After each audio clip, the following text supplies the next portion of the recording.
Hello दोस्तों, कैसे हैं आप लोग। आशा करते हैं ठीक होंगे। आज हम देखेंगे कक्षा 10 प्रश्नावली 8.1 प्रश्न संख्या 9। अगर आप लोग प्रश्न संख्या 8 तक नहीं देखे हैं तो हमारे चैनल को सब्सक्राइब कर प्लेलिस्ट में जा करके और क्वेश्चन नंबर 8 तक को देख सकते हैं, ठीक है। और अपने दोस्तों तक ज़्यादा से ज़्यादा वीडियो को शेयर करें दोस्तों, और हमारे चैनल को सब्सक्राइब करें।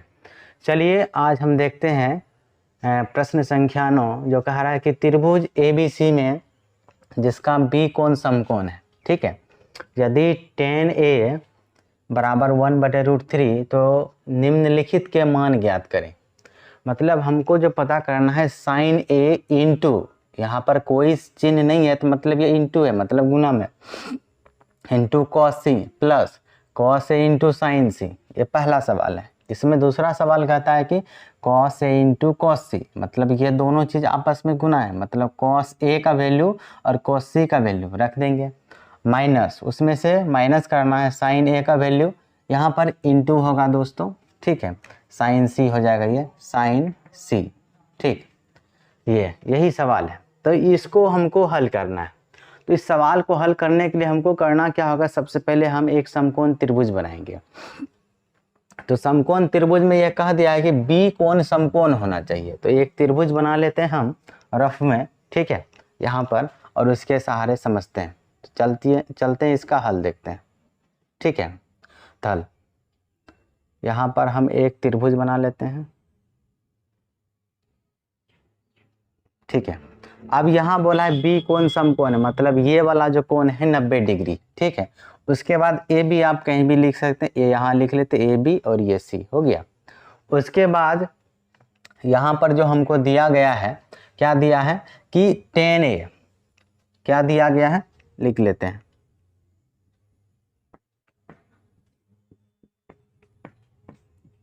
दिया गया है, क्या दिया है हमको प्राप्त है कि tan A बराबर कितना है 1/√3, √3 है।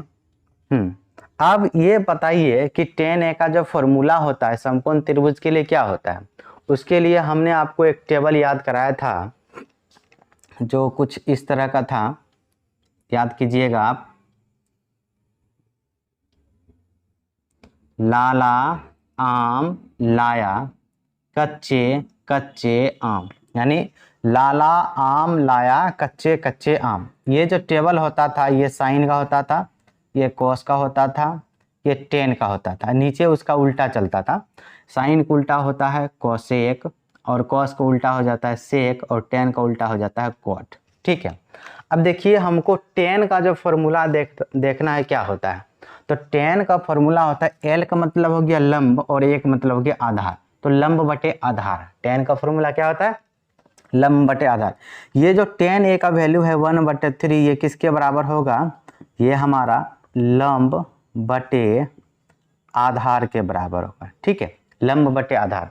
अब बात आता है कि इसमें लंब कौन सा आधार कौन सा इस त्रिभुज में। देखिए यहाँ एंगल क्या है ए, तो ए यहाँ पर है, तो जो एंगल रहता है यानी जो कोण, उसके सामने का जो भुजा होता है वो लंब होता है, ठीक है।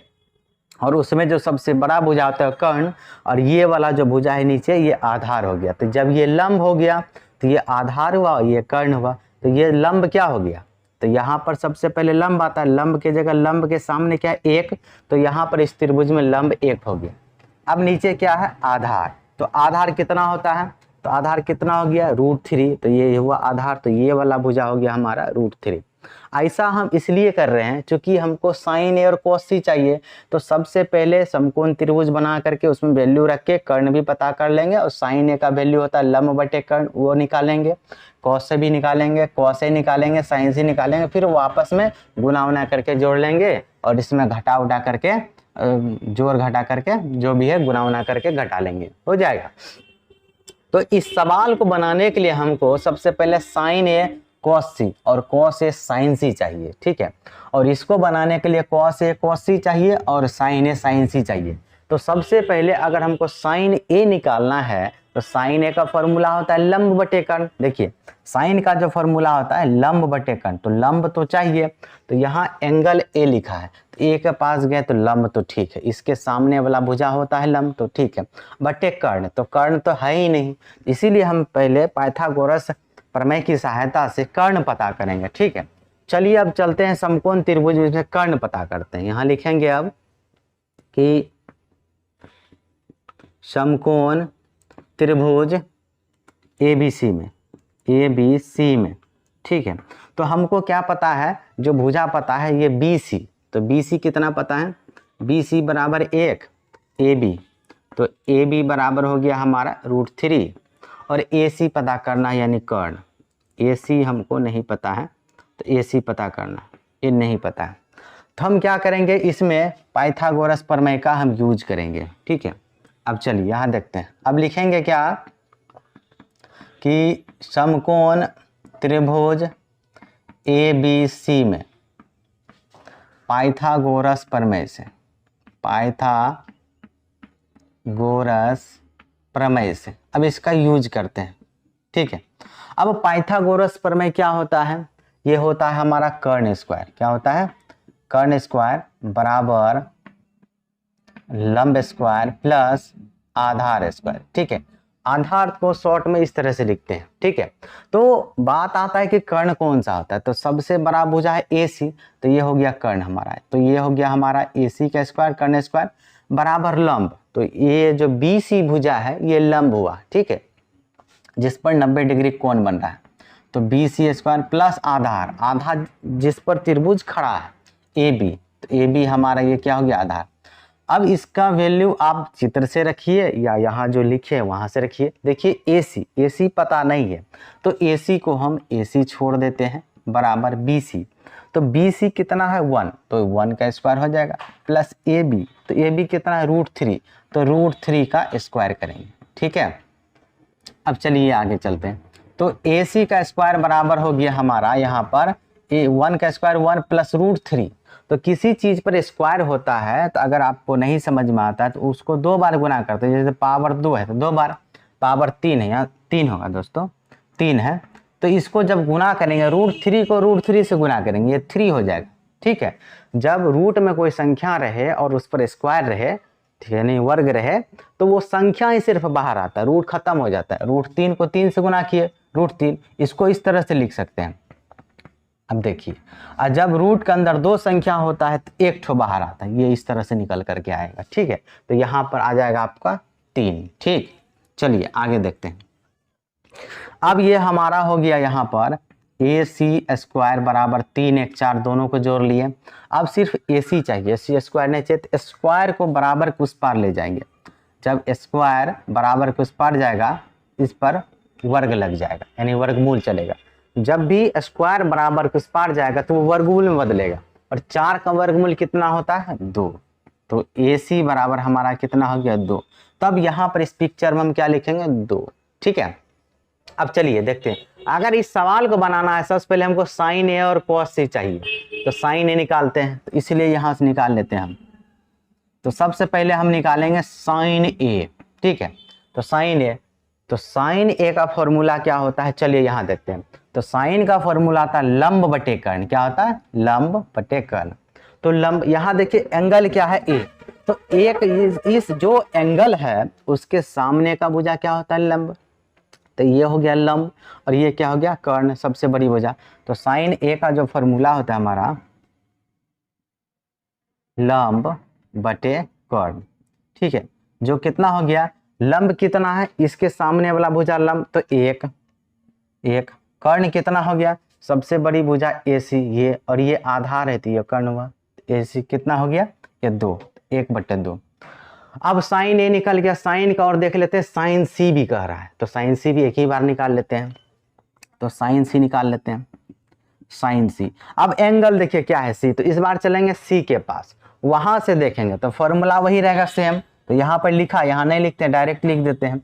साइन का फॉर्मूला होता है लंब बटे कर्ण, लेकिन यहाँ C है तो C यहाँ जाएगा, जब C यहाँ ऊपर से देखेगा तो इसके सामने AB भुजा देखेगा, जो सम्मुख भुजा होता है यानी सामने वाला भुजा वो लंब होता है, और लंब के बगल में ये हो गया आधार और सबसे बड़ी भुजा कर्ण। ठीक है, तो लंब का काम करेगा यहाँ पर ए बी। कौन काम करेगा? A B. लंब और कर्ण का काम करेगा 2, यानी कि ए सी भुजा। तो ये सी से जब देखे सामने ऊपर से तो ये ए बी दिखा, तो ए बी का वैल्यू कितना है? ए बी का वैल्यू हो गया √3। ठीक है, और कर्ण कितना हो गया? लंब बटे कर्ण, तो कर्ण हुआ 2, तो √2। ठीक है, साइन ए साइन सी निकाल लिए। उसी तरह साइन ए और साइन सी निकाल लिए। देखिए यहाँ साइन ए है और यहाँ साइन सी है। ठीक है, निकल गया। उसके बाद अब निकाल लेते हैं कॉस ए और कॉस सी भी है, तो वो भी निकाल लेते हैं। अब निकाल लेते हैं कॉस ए। तो कॉस ए का जो फॉर्मूला होता है, तो कॉस ए, तो कॉस का फॉर्मूला सबसे पहले देख लीजिए। कॉस का फॉर्मूला होता है आधार बटे कर्ण। क्या होता है? आधार। तो कॉस का फॉर्मूला होता है आधार बटे कर्ण, पहले आधार बाद में कर्ण।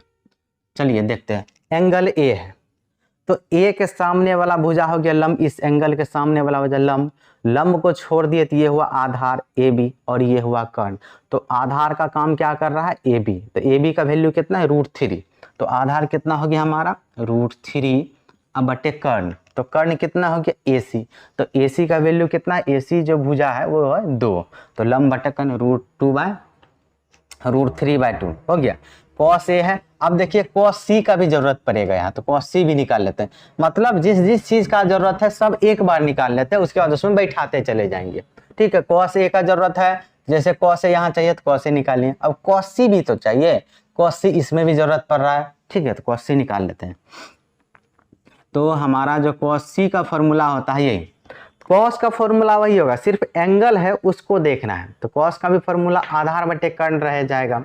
तो कॉस का फॉर्मूला आधार बटे कर्ण, लेकिन एंगल सी है तो चलिए सी से देखते हैं। तो सी से देखने पर हमको ये पता चला, इसके जो सामने भुजा यहाँ से देखे तो ए बी, तो ये लंब होता है।